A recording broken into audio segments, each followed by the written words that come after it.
this might be the next best thing coming from Skygo. And sa tingin ko, it's a challenge for some, especially sa kanyang direct competitors. Kasi nga, kung titignan nyo my dear friends, ulala, new branding din siya, pero distributed by Skygo. And you know my dear friends, if my channel is not family friendly, my first impression for this bike, they did it again. And sa tingin ko my dear friends, bagay talaga sa kanya yung pangalan niya. It lives up to its name. And bibigyan natin ng first impression to motorcycle na to, but before anything else, you know how it goes.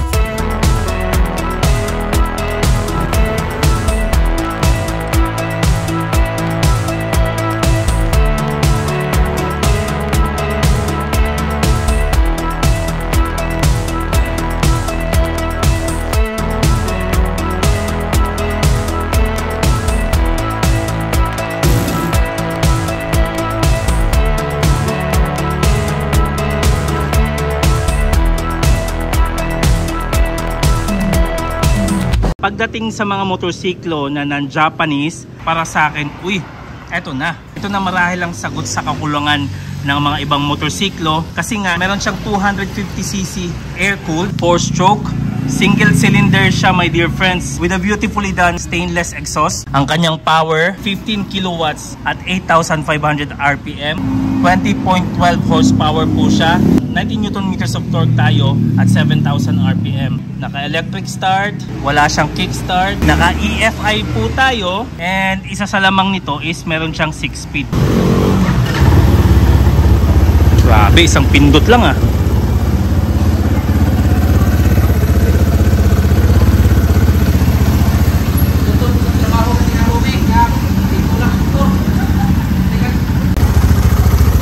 And pagdating sa kanyang sound check, ganito po yung makukuha natin. Ayan.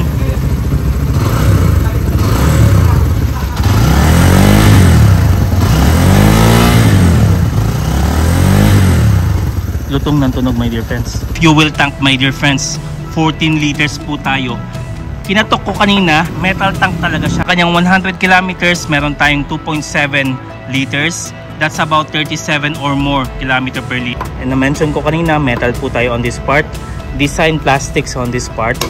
Tank grip niya maganda. May metallic brush finish siya. And logo, Tempest. Maayos din ang pagkakagawa. And it has a grip on this part my dear friends. So wala ka nang ibang gagastusin pa kumbaga. Pulido yung pagkakagawa. The sticker on the other hand, hindi mo masasabing premium. You might remove it if you want. Hindi ko pa kasi nakikita yung color yellow, pero sa tingin ko mas maganda yung color yellow pagdating sa sticker. Pero para kasi sa akin, black talaga tayo. Decent ang kanyang ground clearance for a cafe racer, 170mm. Ang kanyang wheelbase naman my dear, 1,370mm. Ang kanyang timbang, 143 kilograms kapag dry weight. Kapag puno, that will be more. Seat height niya 800mm. And kung 5'6" rider kang katulad ko, ganito po ang kanyang seat height reference. 5'6". Ayun o, flat po tayo my dear friends. Kahit na 800mm siya, ito angat, pero hindi, nakayuko pa. Ayan. Cafe racer talaga yung kanyang datingan. Flat. And 5'6" tall, kahit na nasa pillion kakabot. So, ang kanyang seat height reference my dear friends, panalo. Kasi nga, may katambukan siya sa may puwet, pero dito na part kung saan kayo hindi pong tutukod, or sa may leg part, manipis siya. So matalino ang pagkakagawa. Malapad din ang kanyang pillion seat. Ang kanyang pillion maganda din ang pagkakayari my dear friends. Meron siya mga carbon fiber hint on this part. Pero leather siya eh. Ayan o. May red stitching siya. Maganda din ang pagkakagawa. Basta my dear friends, well appreciated talaga ang kanyang seat para sa akin. Yung tipong parang Ducati yung tumalip. Although may mga linyada siya dito na hindi maayos, pero makokorek naman yan kahit sino makakapag-correct yan. Pero ayan o, ganito dapat yung seat na pinapangarap mo kung bibili ka ng affordable na bike. By the way my dear friends, nagka-digital siya na bilog, and this is what I like about this one. May indication siya ng battery on this part. On this part my dear friends, turn signals, liwat kanan, ganda. Fuel warning on this part, neutral, or let's say may gear indicator siya. And also high beam. Battery on this part, makikita mo rin kung may voltahe siya. Fuel gauge, ayan, panalo para sa akin to. And ang kanyang RPM starts here, all the way to the left, speedo at saka odometer. Now if you press this one, ano makikita natin? Trip, and that's it. Wala din siyang orasan, pero kung titignan yung speedometer, para sa akin digitalized and maganda ang pagkakagawa. And this part right here, I like it as well. Yung kanyang grips, maganda din yung pagkakayari. It reminds me of a sport bike coming from Motorstar, but let's forget about that one right now kasi nga nasa harapan natin classic yung datingan na may USB port.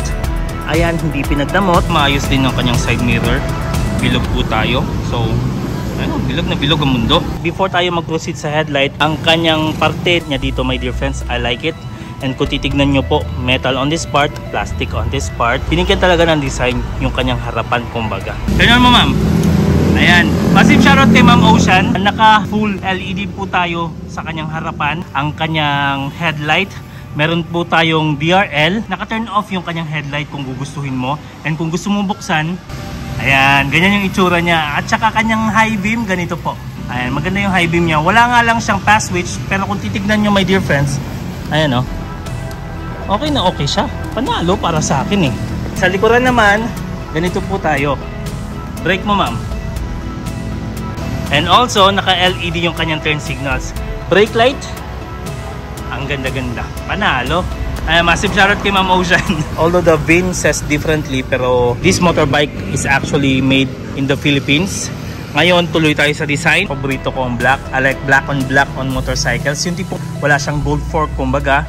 Pero kung naghahanap kayo ng may gold fork, available din tong motorcycle na to sa yellow color and naka gold fork siya. Also, I like this part right here, my dear friends. Oh, ganda ng pagkakayari. It's metal as well. Wala kang dapat i-tail tidy kasi kahit na hindi mo i-tail tidy, maganda pa rin yung itsura. Anyway, easily detachable siya on this part. Grab bar niya pala nandito, so maayos din ang pagkakayari. Detachable parts, makikita nyo po. Ayan o, kitang-kita naman yung Allen balls. Everything detachable din ang kanyang pillion peg.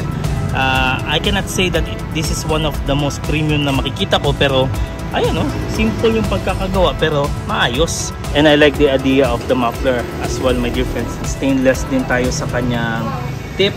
Detachable tayo dito. I cannot see any elbow eh, so iisa lang talaga siya kasi welded siya dito. The mudguard, simplistic lang po. The same thing as the swing arm, simplistic tayo. Kaliwat kanan tayo sa kanyang foot controls and foot pegs.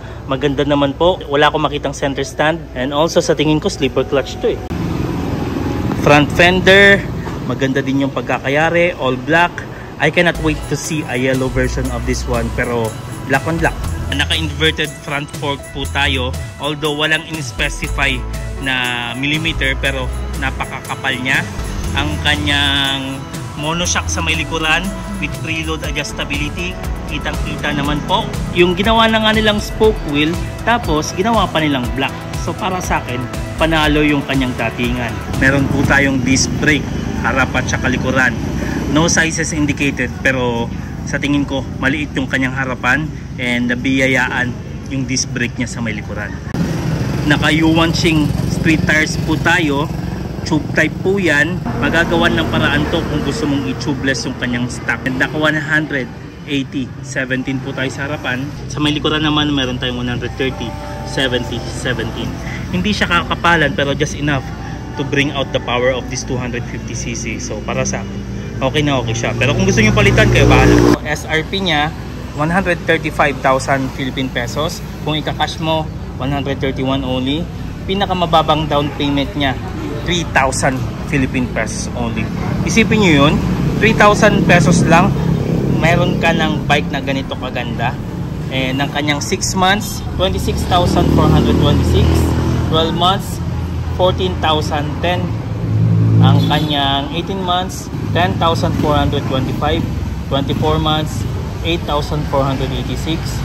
Ang kanyang 30 months, 7,314. Ang kanyang 36 months, 6,547. And by the way, if you pay on time, meron kang rebates na 200 Philippine pesos. Alright, so ano pang hanapin nyo? Dito na. So ayan, massive shoutout kay Ma'am Ocean. Ocean, di ba? Ocean. Oh, Ma'am Shane, kapag bibili ka ng Monarch, meron po tayong freebies na tools, at saka t-shirt Monarch, at saka full face po na helmet. Ang ganda nung kanyang full face na helmet, oh. Magaan siya, my dear friends, oh. Ayan, oh. Mapilian ba ning size ni? Ganda niya. Wala nga lang brand pero maganda siya. And also, ano pa yung suit mo? Bibigay mo sa akin yan, di ba? Meron pa tayong premium po na cap. Ayan, oh. Pakita mo, ma'am. Pakita natin. Ayan, oh. Panalo. Damn. Massive shoutout kay Ma'am Shane. Alright. Uy, may gusto ka pa shoutout? Personally. Mga uyab. Char.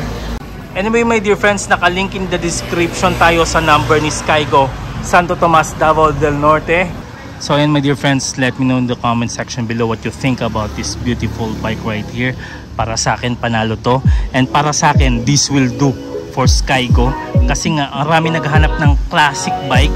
Pero gusto nila may kalidad din kasi nga classic eh. Dito tayo sa kanyang itsura. Panalo na panalo.